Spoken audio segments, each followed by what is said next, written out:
8:45 seguimos en Vital Noticias a través de Radio Vital y Nativa. Bueno, estamos en estos momentos en compañía del abogado y analista político José Antonio Torres. Muy buenos días, bienvenido, doctor. Buenos días, muchas gracias.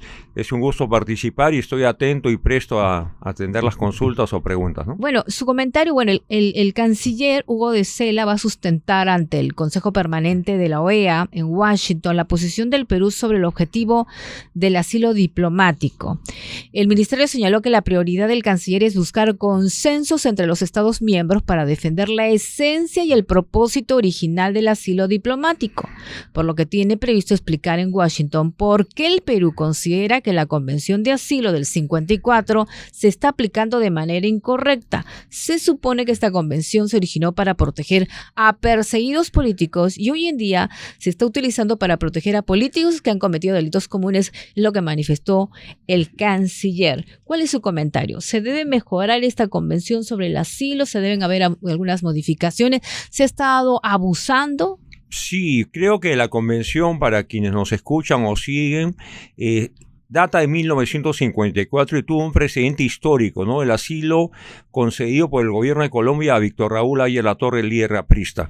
Aya La Torre permaneció en la residencia de la Embajada de Colombia en Lima más de 5 años.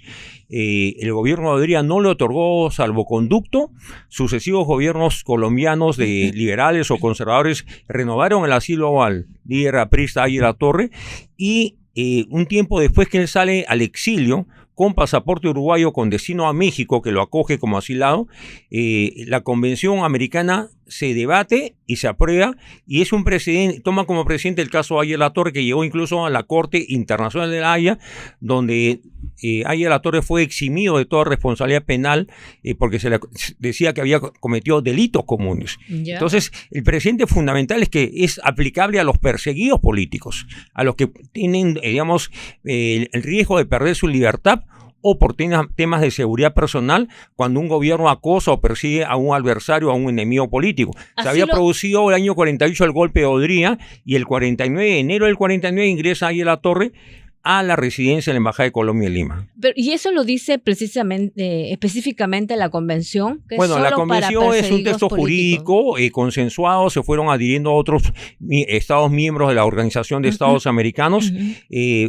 Creo que se está haciendo mal uso, mala interpretación o uso y abuso, porque cualquier procesado penalmente o sentenciado, como el caso del señor Glass, vicepresidente del gobierno de Rafael Correa en Ecuador, que ingresó a la embajada mexicana en Quito, se sentía con derecho a gozar del asilo y el gobierno del Ecuador tomó la decisión política de que fuerzas del IP, de la policía del Ecuador, ingresaron a la residencia o la sede de la Embajada de México y detuvieron al sentenciado ex vicepresidente de Ecuador. No, pero Glass. Hay una denuncia internacional. Sí, pero esa denuncia no se le ha concedido, no se le ha otorgado el derecho o no se le ha dado la razón al gobierno mexicano, que por supuesto protestó en términos políticos, hizo asunto de Estado, habló de romper relaciones, habló de hacer denuncias ante organismos internacionales. En realidad, que quede claro que el texto, tal como está el texto de la Convención Americana sobre el Derecho de Asilo de 1954,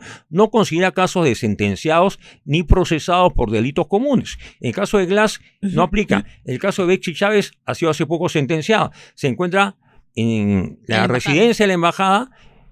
El gobierno de Perú no ha negado el salvoconducto, tampoco ha decidido ni tiene fecha ni plazo perentorio para resolverlo. En la convención no hay un plazo. No, absolutamente. Puede ser 3 meses, un año. Puede quedarse incluso años sin que el gobierno, en este caso peruano, no se pronuncie sobre la situación solicitada o sobre la solicitud planteada por la señora Betsy Chávez que se le otorgue salvoconducto. O sea, el gobierno está obligado a darlo de manera inmediata. No, el gobierno peruano, ningún gobierno signatario de la convención está obligado a dar salvoconducto. Es una calificación que depende del Estado, en este caso el Perú. Entonces, ¿qué correcciones o modificaciones deberían haber en esta podría debatirse convención? a la luz del siglo XXI, de la situación política de los Estados americanos, tal vez reiterar la precisión de que el derecho a asilo, siendo un derecho humano, que está en los derechos humanos del año 1948, aprobados por las Asambleas de Naciones Unidas, debería reiterarse o hacerse más preciso o explícito en el texto, porque hay una mala interpretación y sin embargo se hace un uso político indebido de un derecho humano, en mi concepto, que sí era aplicable para el caso del presidente García cuando solicitó asilo al gobierno de Uruguay, y recordamos que solo en 15 días sale Tabaré Vázquez y dice mi gobierno decide no otorgar asilo. Pudo quedarse el presidente García varias semanas o meses hasta que el gobierno de Uruguay hubiera reflexionado mejor sobre el caso García, ¿no? O sea, la embajada de Uruguay sí debió aceptar al expresidente García. La embajada de Uruguay se abrió sus puertas para recibir al presidente con cargo a que el gobierno de Tabaré Vázquez resuelva políticamente el tema, porque el asilo al final es una petición casi de naturaleza política, ¿no? Pero le debieron dar asilo, en su opinión. Yo pienso que sí. ¿Él reunía las condiciones? Sí, porque no estaba sentenciado, tenía una investigación de carácter preliminar, ¿no? Ni siquiera tenía una carpeta fiscal abierta formalmente, no había una acusación fiscal formal y tenía la condición de un líder, de ser un expresidente y líder político de la oposición. Y ahora, a la luz de los nuevos acontecimientos, sabemos que hubo un expediente que fue remitido por la Cancillería del Perú a la Cancillería uruguaya, donde en más de 1000 folios se ponía a conocimiento de Tabaré Vázquez y su gobierno hechos ya prescritos o causas fenecidas, o incluso la Corte Suprema en 1991 se había pronunciado y había resuelto el caso García sobre las imputaciones de su primer gobierno. O sea, mientras uno es investigado y no sentenciado, puede, en su opinión, sí debería recibir asilo. En mi concepto sí, que no es el caso de Glass, no es el caso de Bexy Chávez. No, el caso de Bexy Chávez es abiertamente político y está ya sentenciado por el Poder Judicial. Decisión del Tribunal Constitucional ella estaba libre. Sí, pero estando ella ya como huésped, esa condición de huésped en la residencia de la Embajada de México, ella ha sido sentenciada en los días posteriores, ¿no? Aunque esa decisión la toma, no tiene toda la libertad el país asilante. Bueno, se dice en la convención que quien otorga el asilo y no debe tener, digamos, ningún tipo de objeción, es el país que recibe, ¿no?, al solicitante. Pero ahí viene el tema, el salvoconducto no, en mi concepto, no está obligado, en el caso peruano, a otorgar el salvoconducto. O sea, podría ya quedarse indefinidamente, ¿no? Digamos, como se quedó de alguna forma Ayer Latorre en los años 50. Pero el gobierno no intervenía. Ahora hay una sentencia. Ayer Latorre nunca fue sentenciado.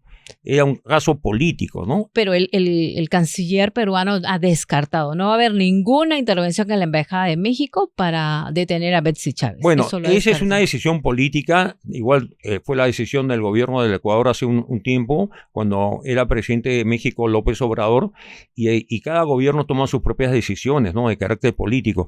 Ahora, la OEA puede abocarse a estudiar si a la luz de la casuística, los nuevos hechos del siglo XXI, el derecho a asilo se está desnaturalizando en su esencia, o que hay que hacer algunas precisiones. Yo creo que hay que consagrarlo como un derecho humano, ¿no? Está en la Carta de las Naciones Unidas, pero hay que hacer uso adecuado y no pernicioso, ¿no?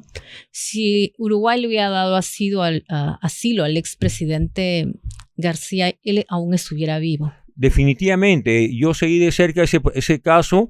El gobierno de Uruguay, Tabaré Vázquez, que falleció unos años después, el propio presidente Mujica, que era un líder histórico, que había sido tupamaro y por el que el presidente García tenía un gran aprecio, creo que hicieron mal porque nada los obligaba a tomar una decisión tan apresurada. Y ahora que se conoce la manera como Martín Vizcarra actuó desde el gobierno y cómo el Grupo Especial Lavajato actuó políticamente, ahora que el país ve con sorpresa que el fiscal que allanó la casa de Alan García en abril del 2019, ayer ha sido, ¿no?, detenido por fuerzas especiales de la Fiscalía y la Policía en un centro comercial miraflorino con dinero en mano. Dinero de una coima, ¿no? Entonces, ¿de qué personalidades, de qué autoridad moral estamos hablando?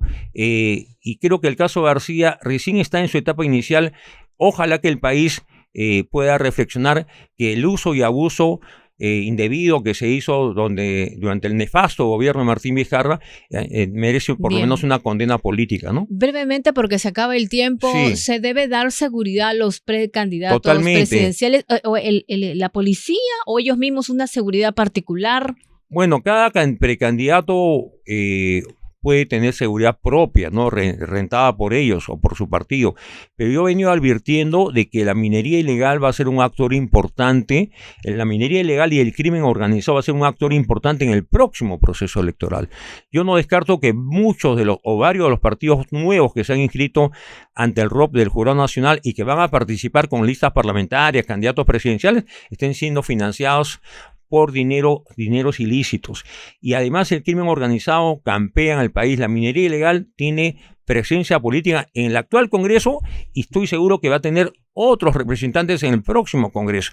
Entonces, estas fuerzas oscuras están reñidas con una campaña electoral, digamos, decorosa, decente, segura, donde cada uno exponga y debata sus ideas.